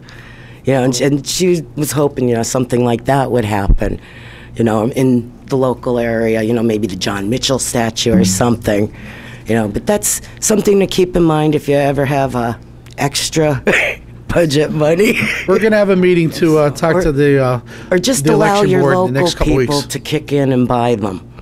And while I've got the bully pulpit here, I'd like to invite the two students from North Pocono to the Board of Education meeting tomorrow at 7 at There the you high go. school. There you go. That one will be We fun. have very poor attendance. We need everyone we can We're get. gonna get more people. I know a lot of kids signed up for this student. This is North Pocono, right? Yes. Okay. That's Yeah, gonna it's be the North interesting. Pocono Board of Ed tomorrow. That'll be interesting. You'll like Thank that. you very much. Thank you. And Thanks thank for you, coming in. Lorraine, for standing up for the gambling money. That should be relieving property taxes. You're welcome.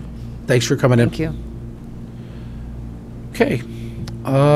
Commissioners of the business. First of all, I need to apologize for that latest comment I made. I'll just do that right now. That's done. Sorry, folks. Sometimes I speak without thinking. I'm just trying to get my notes together. Sorry, Commissioner. I am on the Conservation Board, which honestly, I thought I was going to go in there and try and change the world, but you know what? I agree with a lot of the things they're working on. So it was an eye-opener for me, and I think I've shocked my other commissioners as well in regards to that. However, there is a program. Did you all get a chance, commissioners, to look over the information I gave you on the fish? I looked at some of it. I didn't get a Did chance to ya? really get Okay. through it. Well, that's okay. Well, I'll they're tell gonna you be- about it. They're going to be, are they coming in to actually do I'm going to some- ask them if they can come in. Are we and- going to do it up there? Oh, we could Do do it there. that. We could do that too. The Conservation Board does many, many different projects that no one is aware of that I try and get out there to make sure people are aware of. One of them is we have Fish and Boat and Fish and Game. And, you know, they do a lot of work with the state. One of the studies that they did, which is, I've never heard about this. I'm not a fish. I don't fish. But they could use for all of you out there that are into fishing and, you know, have kids that are into that, please have them join up with the conservation and get their license because membership's down and, you know, we want to keep that program going for the youth. They do a lot of work. I'm going to go over one of the things they did on a study in regards to the health of our fish in the Susquehanna. And this was by John Arway, Executive Director of Pennsylvania Fish and Boat Commission. You can find it online with the precautionary principle, and it has to do a little bit about with the opioids and our medications. So just a few paragraphs. I'm not going to read the whole thing to you. What they do is they basically shock our fish so that they can study them and that they don't die. They're alive. They're knocked out for a little bit, and they look at them, test them, and all that. And they had some very interesting and scary findings. Especially with pharmaceuticals that we're dumping into our toilets. As a nurse, we used to be taught to do this. We no longer do this in the hospitals and in medical facilities anymore because of probably, I'm assuming, this reason. And I'm just going to read a few things. So how do pharmaceuticals reach Pennsylvania waterways? One route is through point source discharges from wastewater treatment plants. Processing wastewater typically involves an activated sludge treatment process. The standard treatment process varies in the removal rate for pharmaceuticals from less than 20% to greater than 90%. So depending on the medication is the percentage that they'll get that out of the water. Standard wastewater treatment processes were not designed to remove prescription drugs. Let me just repeat that. Standard wastewater treatment processes were not designed to remove prescription drugs, their metabolites, and other emerging contaminants. Removal rates vary depending on the product. Some chemicals like caffeine have high removal rates. More expensive treatment processes such as reverse osmosis, ozone, and advanced oxidation can result in a higher removal rate. Pharmaceuticals can also enter waterways through runoff from animal feeding operations. Application of pesticides, herbicides, manure, fungicides, and fertilizers can also be washed by rain and snow melt from the fields and lawns into our streams. So our farmers are actually required to put an edging along all of their grounds so that that doesn't happen. And some actually do cover crops where they plant grass over it rather than dig it all up and where it would be disrupting the dirt and letting it run into our water treatment, into our water facilities. But the interesting subject on here was chemicals that produce hormonal changes in fish are called endocrine disrupting chemicals, or EDCs. One effect of exposure to EDCs is estrogenicity, or the production of female sex hormones.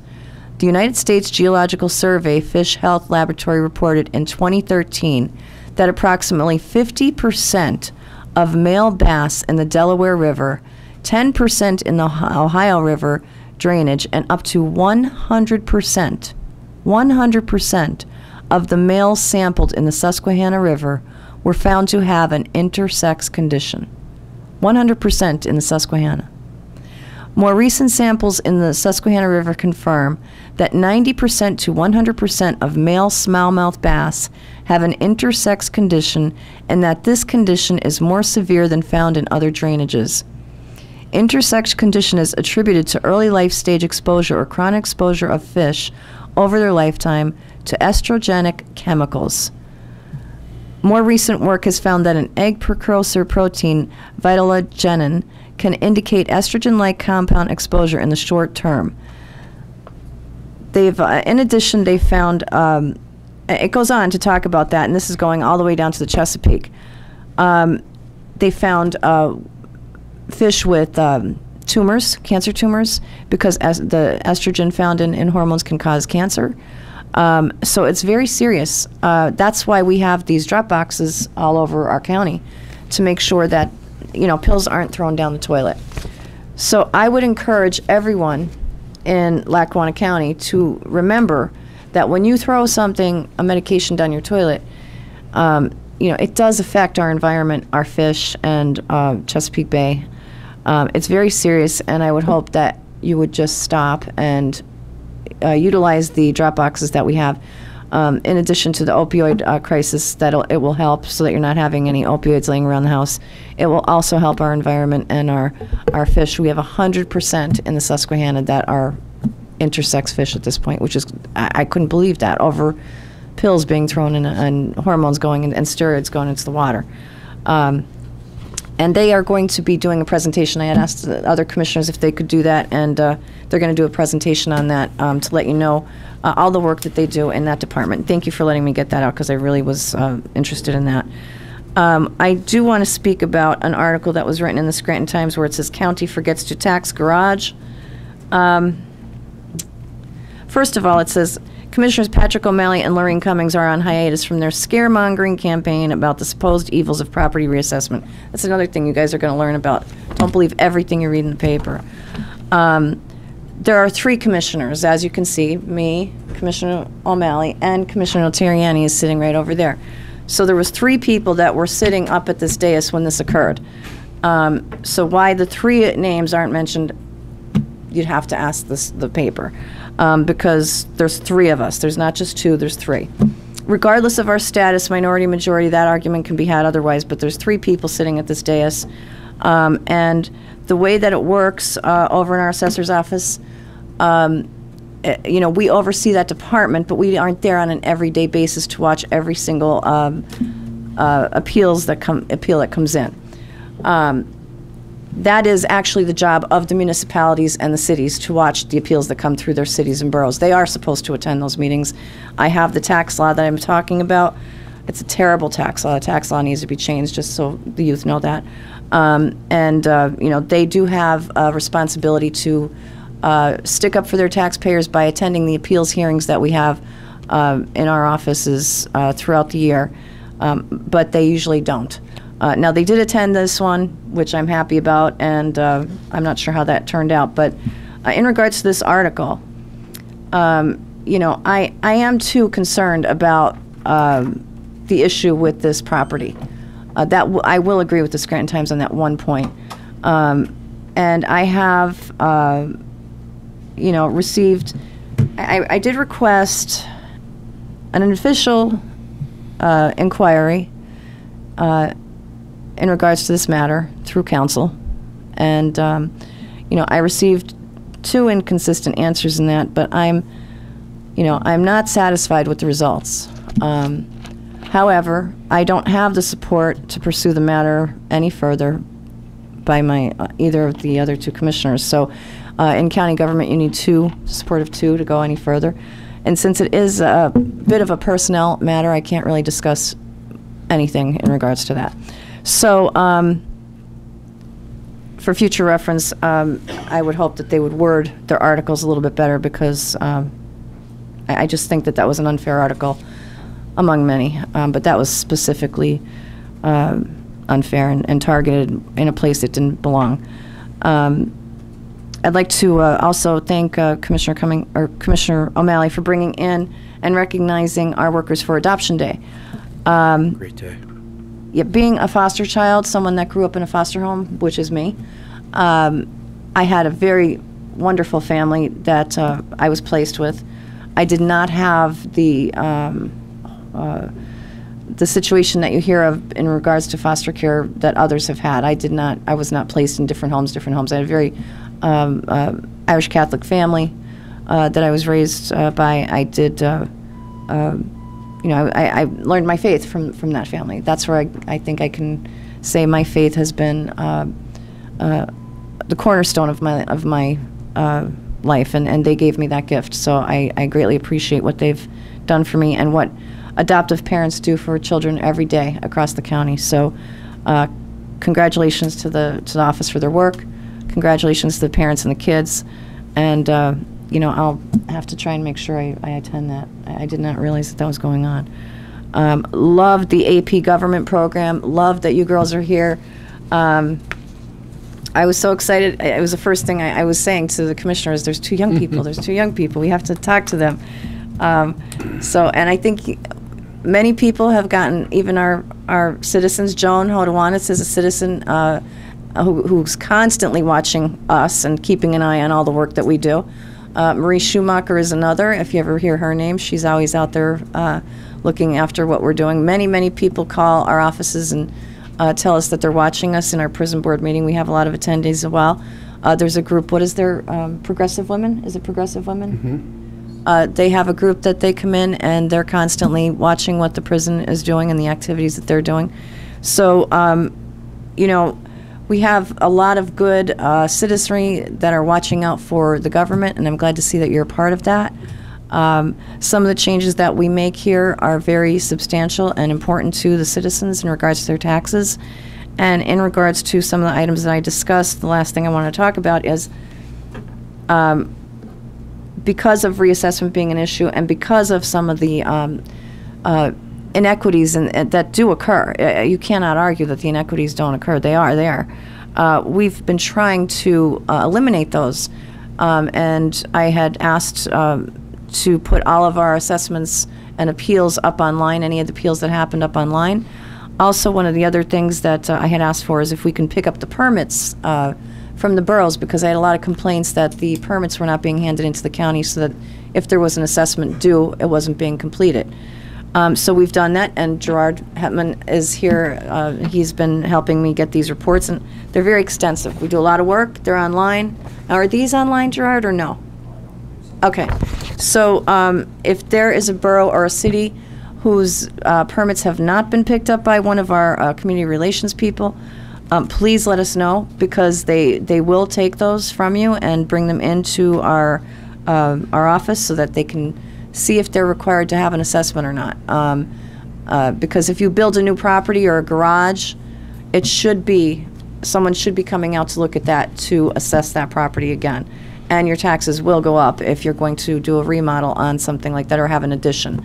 And that's something that I was hearing was not occurring in a lot of different municipalities. So hopefully we've changed that. And I know that we did bring in some additional tax revenue because of the work that you all are doing. So Rick, thank you. Gerard, thank you. Please let Jim know I said thank you. And, I do appreciate that. Keep up the good work. And thanks to my fellow commissioners for helping me to implement that program as well. And thank you all for attending our meeting. Thanks, Mom, and thanks, kids, for coming. Commissioner Terriani? Just to thank Commissioner Cummings for her work with the Conservation District. It was very interesting articles you brought back. I did read them. I do read most of the stuff that we receive here, and I think you did a great job with that. Thank you. That's it. Yeah, it's strange, but exactly what Commissioner Cummings said. The old days, like Grandma'd say, flush the medication down the toilet. Yeah. That's, please, like really, if that's still a practice that people are doing, we have drop boxes all over the place, and we'll try to get more even. Maybe we'll try to get them at our libraries. I'm not even sure if they have them. Maybe that's something we could sit down with the library and talk to them about. But, we got to keep all the medication we possibly can out of the water system. That is amazing. And, and I got to thank Bernie McGurl. That's the Lackawanna River. And for those in the room that are over the age of 40 years of age, they remember when the Lackawanna River smelled like you had to hold your nose if you went over a bridge or went near the Lackawanna River. It was called the Lackey because it was dark brown and smelled, and if there was fish in there, you wouldn't want to touch them. And Bernie McGurl and his group, oh my God, you'd be very concerned. But Bernie McGurl and his group made sure that no sewage was going into there, no certain runoff, all the carts, all the debris, and we have a trail along it now. The water's beautiful. There's a breeze that comes off it. There's a word-winning brown trout in there. It's really, really tremendous strides over the last 30 years. But back in the 70s, it was a horrible, horrible thing. And that all goes into the Susquehanna River. So basically, I mean, we have to be more diligent as a community and as citizens to make sure that our medication is properly put in the right spot. I'd like to thank the students. Thank you for coming out today. You know, it was a great day. You learned a lot. Like I said, there's a lot of different things that come in from the Board of Commissioners. If you come to meetings, like you said, it's from, from prison issues up to recreation, children, youth service, you name it. It's a little bit of everything. And county government does a lot for the people of Lackawanna County, and we try to make sure that all the citizens realize the type of services we have, so that they're not lacking them, and that we express that they're out there, so if there's something they need, that we're there to try to accommodate them. So, but also, I'd like to just congratulate everybody who went out and voted yesterday. It matters. And kids, big thing, make sure you vote no matter what. Primary, general election, please vote. You can go to any cemetery and see thousands and thousands and hundreds of thousands of reasons why. Our veterans fought and died for us to have the right to vote, and it really matters. And I don't understand, but this past election has given us all hope, and I think it's great. And I think people got to remember also, a lot of times there'll be a big amount of people come out for a presidential election. Well, the truth is, this was a big election with statewide, federal election and stuff. But then next year will be local elections, and they're elections where people should come out. They're the people you're electing. They're the people that are either going to give you a tax increase, or there's going to be taxes will be held. So, you make that decision. So you vote every time you have an opportunity. If you can't, you absentee it. Make sure you get your absentee. If you're on vacation or you're at college, you make sure you get your vote in. And Joan was she really understood and really want to make sure the kids, it does matter, Joan. Thank you for getting up and talking to the kids especially about their checks. I'm sure they really love that one. You think the first check you get when you're a kid is going to be like $1 million, and all of a sudden it's like 30% of what they thought you were getting. But, thank you for everyone for going and voting. But I wanted to also express my feelings and my thoughts to Sid Michael's family. He was still on the ballot yesterday, and it went through. I'd like to congratulate him. I know Sid's looking down, and somebody will be taking over his position eventually, or there'll be a special election. I'm not sure exactly how they'll work it, but Sid was a great representative, and he cared so much for our community, and he's deeply missed and deeply loved, and it's sorrowful that it's not here. He's one of my favorite elected officials to deal with. He was a great man. I'd like to just congratulate everybody that ran. It's not easy. Senator Casey, Congressman Cartwright, Senator Blake, Representative Flynn, Representative Carroll, and also Kyle Mullins. There are people we're going to be working with, so I just congratulate them. And anybody that ran, it's not easy. It's hard to put your name up on the ballot, and there's a lot of things that go on. And you open your life up like a book, and then there's stuff that's even beyond that's thrown at you and put on you and tossed on you, and you're paying it with, and everything in this world. But you got to live above it. You got to live above it. You got to be like a duck, and you got to let the water roll off your back. You really do. It's a tough job, but we need good, qualified people to do it. So kids, think about that for your future. Also, we talked about land bank before, but I want to express this. I didn't get to say this when I was talking before about land bank. At the end of their term, Commissioner Wansack, Commissioner Stayback made sure that when I went into the next term with our new Board of Commissioners, that the land bank would be in place. So I'd like to thank both of them, because it was something that was on the radar, but at the end of the term, it really was, and it really mattered to us. And I'd like to thank Commissioner Stayback, Commissioner Wansack. Santa Parade, November 17th, downtown Scranton, 9:15 start. Come on out. It's a lot of fun. Hopefully it'll be warmer weather. Sometimes it's been in the 50s, and sometimes it's been in the 20s. So it's a great time, great family fun. Come on down, see Santa Claus, and it's just a great opportunity to enjoy your family. And last but not least, this coming weekend, there's a lot of events going on, a lot of memorial services. Please don't forget Veterans Day. If you see a veteran, please shake his hand, thank him for his service. It matters. It really matters. Veterans Day is Sunday the 11th, but there'll be stuff going on Sunday the 10th. We're going to be having the memorial service up at Naog Park for the 100th anniversary of World War I. It's 11 o'clock, right behind the Everett Heart Museum. Please come on out. There's lots of veterans events on Sunday 11th. Please make it out to some of them. Meet your veterans, thank them, and thank the ones above, because they're the ones that had the ultimate sacrifice and the reason why we're here today to be able to have these meetings. And I'd just like to thank everyone for coming out, and thank all of our veterans in the viewing audience for their service and those that are actually serving right now. Thank you very much to everyone. At this time, I'd like to make a motion to adjourn. Do I have a second? Second. Roll call. Yes. Yes.